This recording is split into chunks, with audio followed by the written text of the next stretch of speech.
দোলপূর্ণিমা নিশি নির্মল আকাশ, মৃদুমন্দ বহিতেছে মলয় বাতাস। লক্ষ্মীরে লইয়া বামে বসি নারায়ণ, করিতেছে নানা কথা সুখে আলাপন। হেন কালে বিনা হাতে আসি মুনিবর, নমি লক্ষ্মী নারায়ণে কহিল বিস্তর।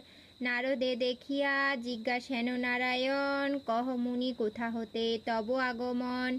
শুনি তাহা কর জোরে করিয়া প্রণতি, কহিল নারদ মুনি লক্ষ্মী দেবী প্রতি। কহ মাগো এ কেমন তোমারও বিচার, চঞ্চলা চপলা প্রায় ফিরো দ্বারে দ্বার। পলকেরও তরে তব নাহি কোথা স্থিতি, মর্তবাসী সদা তাই ভুগিছে দুর্গতি। গিয়াছিনু মর্তধামে করিতে ভ্রমণ, মানবে দুঃখ হেরি কাঁদে মোর মন।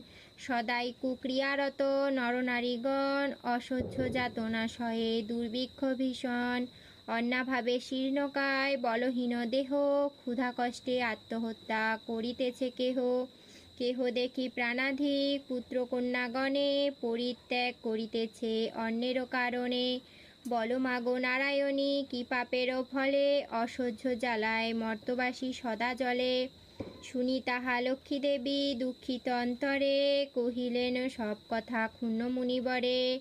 শুনি ঋষি মর্তবাসী কেন দুঃখ পায়, দুষ্কৃতিরও ফল ইহা জানিবে নিশ্চয়। চঞ্চলা আমার নাম কিসেরও লাগিয়া, ইহার কারণ বলি শুনো মন দিয়া। দিবানিদ্রা অনাচার ক্রোধ অহংকার, আলস্য কলহ মিথ্যা ঘিরেছে সংসার।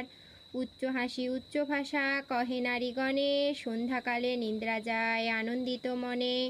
দয়া মায়া স্নেহ লজ্জা ত্যাজি নারীগণ, যেথায় সেথায় করে স্বেচ্ছায় গমন। সন্ধ্যাদীপ নাহি জ্বালে প্রতি সন্ধ্যাকাল